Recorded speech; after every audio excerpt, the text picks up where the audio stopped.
Yo, what's up mga kaibigan? Nalina tayo magkwentuhan. Kahapon ay nagtala si Nikola Jokic ng 35 points, 22 rebounds and 17 assists at kung hahatiin mo nga to sa dalawa ay 17.5 points, 11 rebounds and 8.5 assists ito. Halos dalawang triple-double nga mga kaibigan ang ginawa niya sa isang game.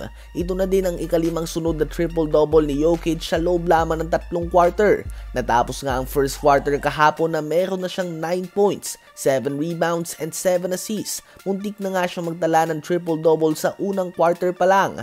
Naipanalo na din nga mga kaibigan ng Denver Nuggets ng 12 sa huling 15 laro nila. At this point ay ayaw na nga ng NBA na ibigay kay Jokic ang MVP dahil tila ba wala nga itong pakialam sa pag-promote ng NBA o ng basketball in general. Literal nga na trabaho na lamang ito at uuwi lamang ito kagad. Wala nga social media siya mga kaibigan. Pagkatapos ng season ay uuwi kaagad siya sa lugar nila at siya nga yung tipo ng player na kapag nag-retire na ay halos hindi mo na siya makikita ala Tim Duncan ngayon. Nakatatlong MVP na nga si Nikola Jokic at sa tingin nga ng iba ay dapat 4 pa ito at ngayon nga ay sa mata ng madami ay siya dapat ang number 1 sa MVP ladder.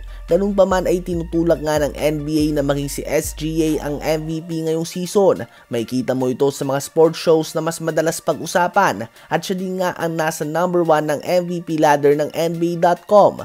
Well, napakahusay din naman talaga ni SGA, subalit ibang level nga talaga si Jokic ngayon. Kung hindi lang nga nag-average ng 30-point triple-double si Joker ay tiyak na deserving din talaga sa MVP recognition si SGA ngayon. Ganun pa man kahit nga anong gawin ng NBA na pag-promote sa iba pang players, nakikita nga ng mga fans ang totoo at kung gaano ka-consistent si Jokic. Nakikita nga ng mga fans ang kanyang all-around impact at hindi nga nagsisinungaling ang kanyang mga stats. Kaya naman sa ayaw o sa gusto ng NBA ay mapipilitan nga sila na ibigay kay Jokic ang ika-4 nitong MVP kapag nagpatuloy pa ito ng ganitong klase na performance. Ano ba masasabi nyo sa level of performance na nilalaro ng Serbian superstar ngayon? Isama na din natin sa update na ito na kahapon nga ay gumawa si James Harden ng 17 points, 12 rebounds and 13 assists triple-double including ang 10 of 10 shooting sa free throw line. Hinigitan na nga niya si Wilt Chamberlain para sa 7th most triple-double sa NBA history.